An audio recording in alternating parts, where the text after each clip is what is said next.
Kaya yan. Sige, kaya mo yan.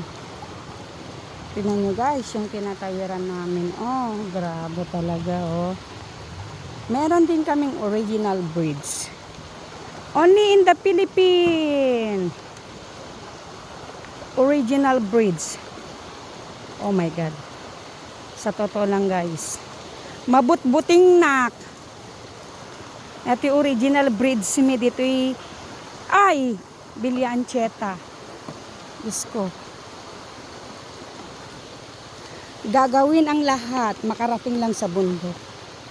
Kahit tatawid ka sa original bridge. Ganon. Bayan. Oh. Ay, salamat naman. Meron ba kayong ganito guys? Original bridge. Oh, di ba?